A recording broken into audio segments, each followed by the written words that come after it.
It's Friday, the 26th of May, 2023. This is the Podnews Weekly Review, live at the podcast show in London with James Cridland and Sam Sethi. I'm James Cridland, the editor of Podnews. And I'm Sam Sethi, the CEO of Podfans. In the chapters today, YouTube's RSS ingestion. What a complete ranker. The UK to get the Edison podcast ranker. Podcasting coming to Twitter again, kind of. And also... Hello, they are, and we'll be asking people here what they think too. This podcast is sponsored and hosted by Buzzsprout, podcast hosting made easy with powerful tools, remarkable customer support at buzzsprout.com, and by Podnews Live, where podcasting connects on June the 13th in Salford. Learn more and buy tickets at podnews.net/live. Live from the Amplify Theatre at the podcast show, this is the Podnews Weekly Review. So, James, let's kick this off then. YouTube, they were here. Oh, yeah. Did you see them? Were they? They were, well, she was here briefly, said nothing and left. But you've got an exclusive, or you had an exclusive, which upset them, that they're going to be ingesting RSS or digesting RSS. We don't know which way. What's going on? Yes, I'm not sure it necessarily upset them, but yes, we at Podnews obtained a document with full details of how RSS will work for YouTube. Not just RSS on its own, then? No. But RSS will work in YouTube. They're running a pilot with some partners. We were sent a document that explains how all of that works. And I think a lot of us were expecting RSS to work in the same way that RSS works with Spotify. You give Spotify or Apple Podcasts your RSS feed, and then they take the audio every time somebody asks for it from your podcast host. But no, that's not how it's going to work. YouTube doesn't offer a pass-through like that. They basically grab your audio once, and then that's basically it. And as they say, your hosting company cannot see how many times a podcast episode was listened to on YouTube, because all podcast content on YouTube is hosted on YouTube. So, okay, if that's the case, I mean, I can see why they want to get content. Does this mean that all hosts are going to be made redundant if YouTube successfully ingest every podcast? Well, I mean, what's the point of a podcast host, I guess, if if YouTube will host all of the podcast audio? What's the point of a podcast host? And actually, YouTube are also saying that podcasts can't contain any ads. So regular ads are not allowed to be uploaded to YouTube. We request feeds to be ad-free. So sponsored segments like this is fine, as long as we manually mark it as such. And obviously, for the last 2 years, we have been manually marking this podcast as containing a sponsor credit, obviously. So we've got to do that as well. But no adverts in there as well. So they're trying to say that they have every other advantage. They have advertising, comment systems. So in some ways you can see their point of view. Are they going to be the new Facebook, or are they going to be the new Spotify? Well, are they going to be? Yes, it'll be interesting. Are you basically saying, are they going to be the new Facebook? Will it crash and burn, and will they go away? Or will it be Spotify, where they might be vaguely successful? Well, it's Google, isn't it? I mean, look, the Google graveyard is ridiculously full. I mean, it's got more people in there than anyone else. Think of a product and it's dead. So yeah. I guess my opinion is YouTube will get bored. It won't be $1 billion business. They'll get bored. They'll lean back into Mr. Beast, and that'll be it. Because they've said nothing at 3 events, right? Kai in Las Vegas, yes, waste of space, waste of time. Kai here, waste of space, waste of time. And I'm sorry, Alison, here, waste of space, waste of time. She was very nice. She came over lovely, very well. Lovely lady. I'm not knocking her. And she gave us a name credit. A nod. A name credit, which was very good. Now, listen, there are lots of people here, and you are the guest, of course, don't forget. So what does anybody else here think about YouTube and about YouTube's RSS? Stick your hand up and be the first to talk, because I'm just really wondering whether or not I've just got the wrong end of the stick. There's a gentleman on the front row. Hi, I'm Bobby Temps. It worries me to think about, because I'm thinking in terms of uploading my show and the work that normally goes into that, and we have ads that are dropped in automatically by Audio Boom. So would this potentially mean we need to have a second version of the show. Completely. On top of already having the subscriber version of the show with Apple Podcasts. So then I've got three versions of the show. Yeah, I think so. I mean, from my reading of what YouTube is saying, yeah, they don't want any ads, so they want an ad-free version. Now, quite a lot of podcast hosting companies will give you that. I was chatting with Omni Studio yesterday. I don't know why I'm giving them a plug. They're not here. But they were saying that they can very easily give you an ad-free version for uploading onto YouTube. So perhaps that might be the way that you end up doing it. But yeah, perhaps if you're doing baked-in ads, you will have to edit those out, which I think will be a little bit of fun. There's another question, I think, from Neville Hobson over there. Hello, James. Hello, Sam. Hey. Neville Hobson, I'm a podcast host and producer. For many years, by the way, many years. Yeah, nearly 20, actually. So, interesting. I read your piece in Podnews, and listening to how you've explained it is quite well. So, if I understand it right, they are centralizing all of this. The previous questioner asked about uploading the show twice. That's what it looks like to me. What are they trying to do with this, do you think? Is it precisely that, a land grab?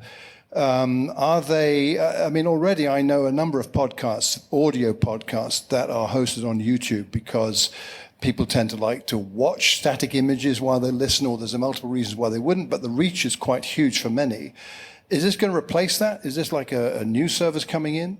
So your point about RSS is equally intriguing because they are trying to do something that disrupts the system that's worked for 20 plus years, basically. So I don't think this is something that podcasters should be pleased about, it seems to me. What are your thoughts on that point? Yeah, I mean, I would agree with a lot of what you said there. It does seem that it is very different to the way that podcasting has worked for the last 20 years, and caching audio.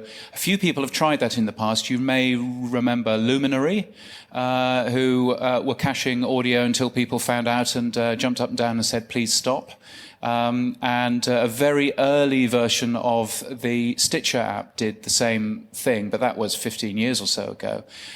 So I wonder whether or not that's likely, whether or not people are going to be upset about that. But of course, that's how YouTube works, I guess, is the main thing. There's another, yeah. Hi, my name is Kyle. I lead on podcasts for the Association of International Certified Professional Accountants, which is a mouthful. We make about 14 shows. And sounds exciting. You have no idea. And my podcasters are asking, should we bother with YouTube? And my response is, when they start doing podcasting, yes, but not right now. I'm more concerned with how many different interpretations of the word podcast we have to worry about, rather than how many different versions of shows we have to upload. So at the moment, we're not touching it. Sam, what's a podcast? Well, technically, something that's got an RSS feed in it. But what's really a podcast? Ooh, I don't know. I now feel like I'm under pressure.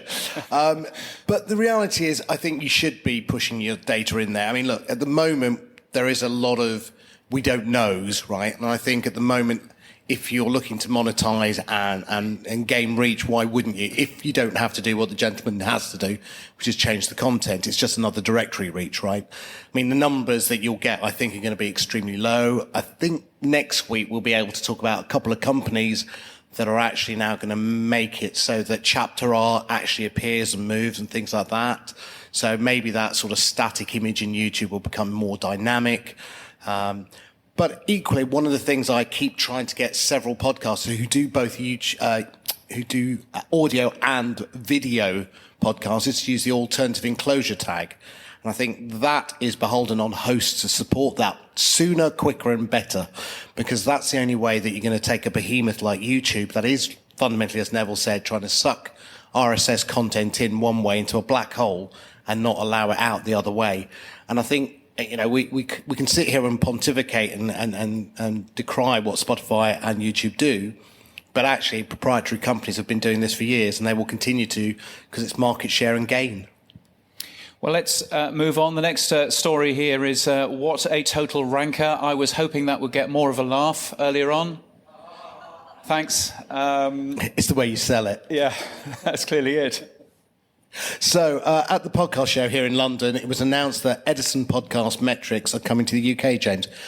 unpack that. What is Edison and why is that exciting for the UK? So I live in Australia these days, and Australia has a podcast ranker, the Australian podcast ranker. If you look into the US, there are a couple of different podcast rankers there. There's a podcast ranker in Canada. There's one in Belgium. They're all over the place. Don't have to say it like that, James. I was just trying to make Belgium sound more exciting. That's true. But there's never been a podcast ranker here in the UK, which has been a real missed opportunity, I think. And I'm thrilled that Edison Podcast Metrics is going to be running a podcast ranker here, because for the first time we'll actually know what the biggest shows are in this country, which should be a good thing, shouldn't it? Yeah, I mean, why haven't we had it here before? What else is in place currently that gives any sort of metric analysis? Well, so I think if you look at why, it's just purely no one. There are two ways of doing a podcast ranker, right? One of the ways is something like Podtrac or Triton, where you, as a publisher, sign up to share your details with that particular ranker. And then they go and they compile the ranker from all of your details, so participating publishers only, essentially. And then there's the other way, which Edison is doing, which is asking lots of podcast listeners what podcasts they're listening to, in the same way that TV ranking works, radio ratings works, and all of that kind of stuff. And so that's what Edison Podcast Metrics are going to be doing. I tell you what I found really interesting. They published 5 shows that they said were in the top 5, but we're not going to tell you what order. There wasn't anything from the BBC there at all. Is that because they're not included, or they just don't rank? They're included. Because everybody's included. You can't opt out of the Edison Podcast Metrics ranker. So they're included. So everybody, I think, has grown up in this country thinking the BBC is number one. The BBC is clearly the most listened to podcast publisher, but they're not there, which I thought was really interesting. So doing your best DJ impersonation, what were the top 5? Of the 2 that I remember, and maybe there are people in the audience who know, just saying, put your hand up if you feel that you can talk. The 2 that I remember, Joe Rogan Experience, as you would kind of expect, they're quite often number 1 in Spotify here, and also The Rest is Politics, which is one of the podcasts that I listen to. Are we excited about a podcast ranker? Are we excited about seeing who's going to who the number 1 is and who maybe the top 25 in the future are going to be in this country, or are we there going we're not particularly interested? I think there's a man who might know a few more about this. Could you perhaps tell us who you are and who the top 5 were? Yes, hello everyone. My name is Gabriel Soto, Senior Director of Edison Research. Hooray. We are the people here that are, providing this ranker, this tool to the UK, and we're very excited about it. Top 5 shows, James, and hi Sam. Top 5 shows, the Joe Rogan Podcast, not in any particular order, the Joe Rogan Podcast, The Diary of a CEO, Off Menu, Shagged, Married, and Annoyed. And then The Rest is Politics. You got that one. Yep. Yes. I love the way that you said shagged, married, and annoyed in your American accent. That really works. Shagged, married, and annoyed. But I'm super excited about it because it is the first ranker in this country. How has you only announced it 9:30 this morning, or even earlier? How has the reaction been? Yeah, you're pretty fast in the news, James. It's been good. I think a lot of people were expecting some of those shows. We've spoken to a lot of people who have been involved in the industry for a while. Some are surprised, but it's also very comforting to know that a lot of people got some of those shows correctly. Those were some of the shows that people expected. Yeah, no, I would certainly agree with that. Gabriel, thank you so much. I really appreciate it. Of course. Good financial news, Sam. Well, it's back down under home for you, James. The IAB report that podcast ad revenue saw a 20.7% annual growth, but against that, it saw a decline of total online ad revenue by 0.8%. So unpack all of that for us. Yeah, so basically online ad revenue in total in Australia is down ever so slightly, or as their press release would say, stable. And podcast ad revenue is up by 20.7% annual growth. And I think that's what we've been seeing all over the place. We've been seeing that the ad business is in decline, but that podcast ad revenue is actually doing a greater piece of work there. Some really nice research that came out as well in the US today from Acast, which was talking about return on investment. And most podcast advertisers, they say, I think from memory, 85%, something like that, say that they see more than double their return on investment on podcast advertising, which is really good. And 20% of podcast advertisers say that they see more than $6 back for every $1 that they spend, which is quite a thing, and the highest of any tested medium. I mean, radio has, I think, three. Yeah, I was going to ask against radio or TV, how does that measure up? But okay. But on a negative side for Acast, slightly, Goal Hanger Podcasts, the rest is politics, as we just talked about, has switched to Spotify's Megaphone and the Spotify Audience Network from Acast. Why have they done that? Well, you're probably best asking them, but I think... did, actually. What did I can't tell you. No, I'm joking. No, I didn't see Jack, actually. I saw Dino from Postphonica. Again, I think they're getting courted. And if you're courted and you're getting better offers, you may move. Yeah, and certainly the rest is politics, the rest is history, and a number of their other shows doing really, really well. People are, moving to Spotify's Megaphone and the Spotify Audience Network. Spotify taking over a little bit more of this, and a very confusing announcement from the BBC. The BBC is going to be working with Spotify's Megaphone, but in the UK only. And they're not using them for ads or anything like that. They're using them for essentially program trailers. So they will be recommending relevant content to audiences. If you're listening to a BBC podcast on Apple Podcasts, for example, then Spotify's Megaphone will be scheduling the trailers there, so that you know what other BBC programming you might wish to enjoy on there as well, which is quite canny from the BBC, who clearly don't have that tech for themselves, but it doesn't affect the BBC's deal with Acast. So Acast supports the BBC's podcasts with advertising outside the UK, according to the little jingle that comes up every single time. So that's good news from them. Do we have to talk about Elon Musk? No, okay, I'll move on. It would be a really short show. I said that carefully. Now, Lex Friedman tweeted that he wants to see podcasting come to Twitter. In response to that, Elon Musk said that, why don't you use Twitter Spaces and then record it? Ron DeSantis made his presidential announcement today on Twitter Spaces. Oh, good. And but funnily enough, Jason Calacanis, who's a close friend of Elon Musk, said Twitter is going to win at podcasting. Several other people, Ben Shapiro and the Daily Wire, will be distributing on Twitter, according to some reports. And it looks like Periscope, which was that old piece of code, if you remember that, before TikTok. That's what they're dusting down and bringing back. If you've got a blue check marker as well, you can now put up to, I think it's two hours or something, or 2 gigs worth of video or something ridiculous, which is, I think, why the Ben Shapiro show and other quality pieces of content such as that are being now uploaded, because they can now upload a very large file, on there. And so we don't know 100%, but we believe that it's going to be an RSS ingestion as well. And also there's a micro format payments. Now, Jack left Lightning payments and Bitcoin payments in the code. I don't know if, like Periscope, they're going to dust that down.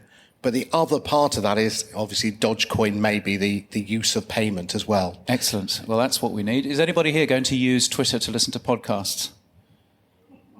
There's quite a lot of no's. There was a hand that went up and then very, very quickly went down towards the back. I'm trying to work out whether that was, oh my God, no. Put your hand down. But my question, James, is why? Again, if you're going to use YouTube to reach for distribution, same argument applies to Twitter, therefore. It's a distribution medium. They're trying to turn it into a right-wing medium, by the way. You've heard of that ex-Fox host who's coming to do his show there, haven't you? No. Tucker Carlson's going to be announced. Oh, yeah, okay. Right, So yes. I think you're beginning to see that the way forward for Elon Musk is to turn Twitter back into some sort of right-wing media company. It was interesting as well, just noting, and we should get back to podcasting, but that DeSantis announced on Twitter and not on Fox, and Murdoch must be very, very upset. Yes, he must be. But in the same way, you've got comments, you'll have payments. Why wouldn't you place your episodes and podcast on Twitter? Yeah. I mean, do we think that Twitter is a good distribution medium for putting our podcasts up on there? If we could manage that, there's someone that's put their hand up. So either agrees or doesn't agree in the front row. As an indie podcast, hi, my name's Craig. As an indie podcast, I don't really care where my content is, and it's the same answer as the YouTube question. As long as people are listening, I don't use programmatic advertising, so I wouldn't be affected. And presumably, if the listeners like the content, they'll be directed to my website. So I really don't care as long as they're listening. Yeah, that's a good view to have. I think I don't care as long as they listen would be a good plan. There's a question right at the back over there. I mean, I guess it's whether or not you agree with the predominant amount of the content on that particular system. But yeah. Hi, James. Hi, Sam. I would basically say the same thing. I've become platform agnostic. So my behaviors are I'll watch Impulsive on YouTube. I'll listen to Podnews weekly on whatever app I happen to press first. I'll listen to Call Her Daddy on Spotify. So if there was a creator that I liked and they were posting on Twitter, that wouldn't bother me at all. So I can totally see why that's a play. This domination of I listen to all my podcasts in one place, I just don't see how that's sustainable. Yeah, that's an interesting thought. Talking about Spotify, Sam? Yes. So just an observation, James. This is Sam's Spotify joke. Please pay attention. It's not a joke, it's an observation. I walked around the whole hall here. Every stand is open. It's lovely, it's embracing and warm. There's only one stand here, James, that is closed, roped off and secluded. Which stand was that? I think it was Spotify. Strangely, Spotify, yes. Very unwelcoming on their stand. Now, Spotify have also added that they are going to be doing AI ads. So maybe we could get Joe Rogan to do an ad for this show. Spotify reportedly are developing bots to mimic your favorite hosts. It came from Bill Simmons, the founder of Ringer, who basically sold his company to Spotify for close to 200 million in 2022. Spotify AI ads, James. Excited, useful, going to start to use them, all of the above. I mean, I think if you are going to have an AI voice, which is essentially, Joe Rogan's AI voice, but he says, hey, Sam, it's time for you to eat this weird dietary supplement. I think, yeah, but you can see from their point of view, well, that's going to make it easier for brands to buy, and maybe it might be a more interesting listen for you. But on the other side, it does seem to devalue the whole point of a host-read podcast ad to me. So I'm kind of slightly nervous about it, to be honest. What do you think? No, I think they're not going to be very useful. I think they'll be entertaining to begin with. I think, having a famous voice do it to start off with will be fun. And then after a while, we'll lose the value because, as you say, the value is in the actual believing of the product that you're trying to sell. If you want to know more about this, there is on Spotify, Lenny's podcast interviews their CTO, Gustav Sonderstrom, about the product, their use of AI, and where they actually, a product you dislike a lot, their music and their AI DJ, and how they're going to evolve that further to remove radio, basically, in their opinion. Yeah, it's a great listen and worthwhile. The podcast is called Lenny's Podcast, and presumably it's by a man called Lenny. The tech stuff on the Podnews Weekly Review. Yes, it's the stuff you'll find every Monday in the Podnews newsletter. Here's where we do all of the tech stuff. A new podcast data website has been launched. It's at podcastdata.org, and it allows users to query the podcast index in a user-friendly way with extra data that we computed, according to the website owner. The website owner at the moment seems to be holding a very expensive camera, which is very good. But it's definitely worthwhile a peek. Podcastdata.org is the website address. So what's the extra data, James? Or should we just ask Benjamin as he's here? Well, should we ask Benjamin as he's here? Why not? So basically, what we're trying to do here is to provide an easy way to see what's on the podcast index. You may know what podcastindex.org is. It's basically an index for podcasts, hence podcast index. There are 4 million podcasts in it, and it's open data, meaning you can download the whole dump of the database. But what will you do with the database dump? Well, not very easy to query and to see what it means. So what we're trying to do here is to provide a nice way of seeing how many podcasts were published, how many episodes, in which language, on what platform, and to make it as useful as possible. Yeah, no. So that in the end we can promote the podcast index and use it. We know that some podcasts aren't in it, and some distribution company aren't using it, and it should be because it's free, and it's free as in free beer and as in free speech. And of course, then it would allow to promote podcasting 2.0. You mentioned some alternate enclosure earlier. There are many features that the podcast index allows: translation, transcription, and many geolocation, many stuff. So this is a way of showing what can be done with the podcast index. Yeah. So far, just charts and analytics, and we'll add a semantic query interface soon. Yeah, it's really cool. If you've ever wanted to take a look at the podcast index data, then you could be like me and play around with your own SQL database, or you can be like a normal human being and use your website. So thank you so much for that. Other things going on this week. Albi has partnered with Castomatic, so they've switched the value for value wallet that they've been using. Mike Cadin from Red Circle was on the Podcasting 2.0 podcast last week, which was very good, which I listened to as I was wandering around London earlier on. And Maxime Piquet, the CEO of OSHA, is talking about using AI in every step of podcast creation, which sounds really interesting. Is there any chance that we can get him on? Strangely, I met up with him here, had a beer, and yes, he'll be on next week to talk about how they're using AI. Now, a lot of people have asked about where AI and podcasting will cross over. This is the first example of possibly one of them. I mean, I know Descript's been using AI and there are other platforms, but this is really interesting. I saw a demo of it, so yeah, we'll talk more about that one next week. Excellent. Well, that should be really good. Let's take a look at some events, given that we're sitting in an event. The next one I'm going to is Radio Days North America, which is in Toronto in early June. And then there is a thing called Podcast Live in Manchester, well, really in Salford, on June the 13th. That's in the north of England. Why should people go, Sam? Well, okay, so this all started off with talking to a number of podcast producers, Mark Asquith from Captivate, Mark Carr from Audio Works, and various others. And we were saying, look, why are you all having to come down here to this show? This was last year. Why don't we take the mountain to Mohammed? And technically we said, yeah, let's do an event up there. It's a B2B event. It's a show and tell. So each of the 13 different companies that are going to be presenting there will tell you what they're doing. James and I will do a Q&A, and an audience will do a Q&A. And so the event that we're doing up there is our first ever one. We're just going to see, what's going on in the industry. And we hope how much of a disaster it's going to be. That's what we're going to see.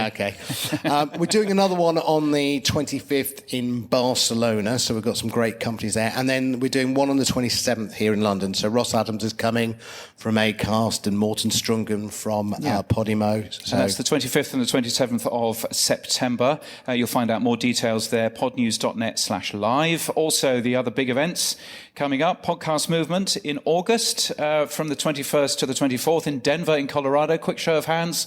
In fact, no, because it won't work on a podcast. Quick cheer. Are you going to the Podcast Movement? There you go. There was a yes and a maybe. There you go, Dan. You're okay. And then Radio Days Asia, which I would heartily recommend. It's at the beginning of September. It's in Kuala Lumpur in Malaysia. If you want to walk outside and feel as if you're in a shower, that's the place to be because it's that moist.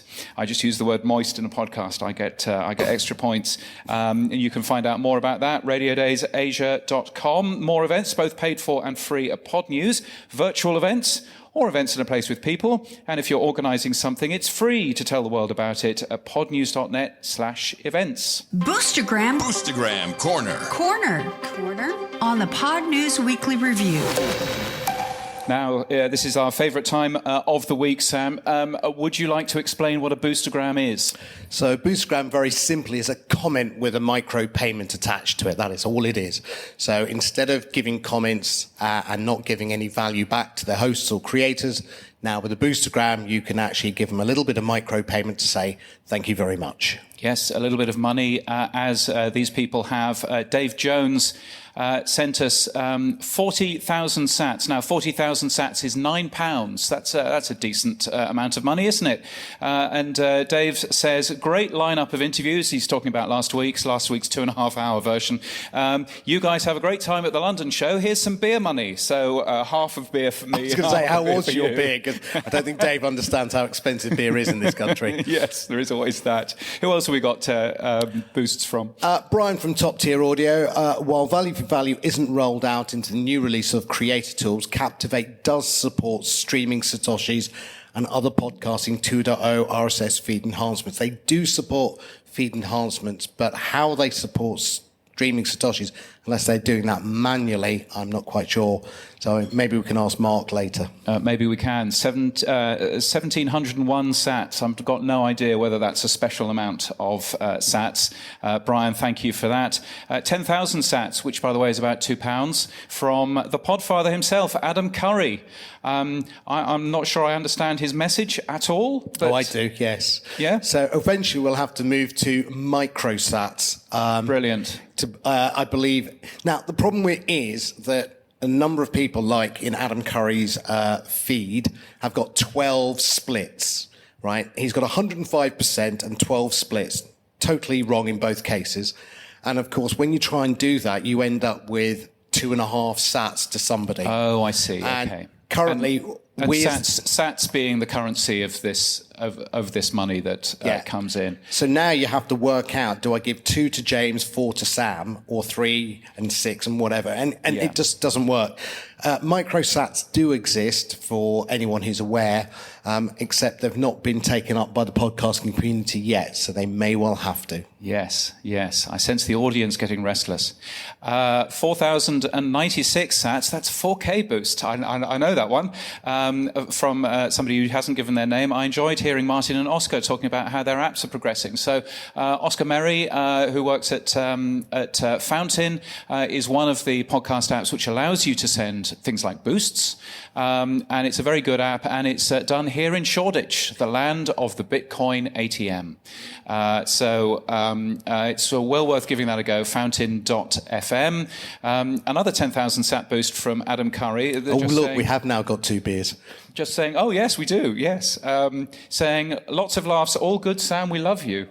Why? Because I basically cocked up last week, or the week before, when I interviewed Sharon Taylor, and Adam wasn't happy because I said the podcast namespace was now the Podcast Standards Project. Oh, yes, that's right. Yes. I like to forget. Thanks for reminding me, James. Yeah. Sorry about that. And then a couple more messages. One from I Love Sushi. Okay. So exciting to learn more about Fountain App's transcripts from Oscar Merry, which was in our interview last week. This gave me lots of new ideas on how I can use this feature. I always learn useful information from this podcast and look forward to it every week. Well, thank you. Nick Malster from Fountain, Go Podcasting. Looking forward to hanging out with you both next week. And we'll be going for drinks after this then, Nick. And meet us. I'll go Medus. Okay, keep up the good work. 15,000 sats, which is an excellent thing, which is about £3. Keep up the good work. Listen to me talking about quid. as if I... You're back. Yeah, You're back. I'm back. I'm back home. If you get value from what we do, the Podnews Weekly Review is separate from Podnews. Sam and I share everything from it. We really appreciate your support. You can support this show in many different ways, but one of them is to become a power supporter at weekly.podnews.net. If you like Tim Apple, then you can subscribe in Apple Podcasts, apple.co/podnews, or support us with sats by hitting that boost button in your podcast app. So, what's happening for you this week and next week, Sam? So, a big thank you to everyone who came to our drinks on Tuesday night at the Castle Inn. A few more than we thought. It was very sunny and very packed, but very entertaining. If you weren't invited, by the way, you can blame Sam. Thanks. So yes, that's the thing. This morning I did a presentation to a couple hundred people over at the old BBC Media Centre at Soho House on the good, the bad and the ugly of AI. That was very interesting. And that's going to be the venue for our Podnews Live in September here in London as well. That's very exciting. So old TV Centre. Will we be? We won't be. Your office is probably now the toilets. I mean, frankly, I think it already was. No, I never worked out of the TV centre. I worked out of the larger building, which they've since demolished. But yes, so that should be really exciting. Looking forward to going over there as well. You've added something about Bitcoin Pizza Day. Yeah, this week it was on May the 22nd, Bitcoin Pizza Day, the day that a certain gentleman decided to agree to pay 10,000 bitcoins to Papa John's for a pizza to impress his girlfriend. Oh, yes. That pizza is now worth £268,770,000 today, or dollars. Wow. I mean, pounds or dollars, it's much the same, isn't it? So, gosh, there's a thing. Yes. So don't pay in micropayments either. You never know what that might be worth soon. Yes. No, now, James, what's been happening for you this week? Well, I mean, obviously I've been mostly on planes, but then that's my life these days. I was also talking on this very stage yesterday, which was good fun, talking about focusing on engagement and time spent and defending the unique nature of the open medium. Adam Curry and Dave Weiner got lots of mentions, and I noticed that Dave Weiner and Adam Curry got mentions this morning as well from Gabriel Soto from Edison Research as well, and I think quite rightly. So it's good to see both Adam and Dave's excellent work. And one final question for the audience is: what other story have we not covered in this particular podcast? What other things have you seen happening here that you think, oh wow, this has been something that I wasn't necessarily expecting? Is there anybody with any closing thoughts that you might that anybody might wish to put their hand up and help me fill the 2 minutes that I've got to fill? Come on, there you go. So it's always nice when I have to get desperate and beg. So go for it. Okay, Ian Forrester, BBC R&D. I really would like to see some more technical expertise and some more technical thoughts around podcasting rather than what we have here. Yeah, so a few more technical sessions in the Podcast Show London. I will pass that on to the good folks at the Podcast Show. There's another here. Yes, I agree with that. I heard a lot about branding and nicey stuff, but when you talk about how do you set up your podcast to produce it, to allow stuff to be stitched into it, the practical stuff, and also perhaps more sessions for publishers who make podcasts from an enterprise level, that would be really good. Yeah, that's interesting. And certainly there's been an awful lot of people here, and many more than last year, which has been really interesting. Was there another question hiding away at the back? Or have I just made that up? I've just made that up. Super helpful. And that's it for this week. You can give us feedback using email at weekly@podnews.net. I don't know why we say that, because no one ever gives us feedback via email. It's like, talking about 1990s technology. Yes. Okay, Anyway. forget all of that then. Just send us a boost. If your podcast app doesn't support Boost, then grab a new app at podnews.net/new podcast apps. Our music is from Studio Dragonfly. Our voiceover is Sheila Deem. Audio mixing this week by Aztec Event Services at The Podcast Show. And we're hosted and sponsored by Buzzsprout. Podcast hosting made easy. Get updated every day. Subscribe to our newsletter at podnews.net. Tell your friends and grow the show. And support us. The Podnews Weekly Review will return next week. Keep listening. Thank you, everyone. Thank you.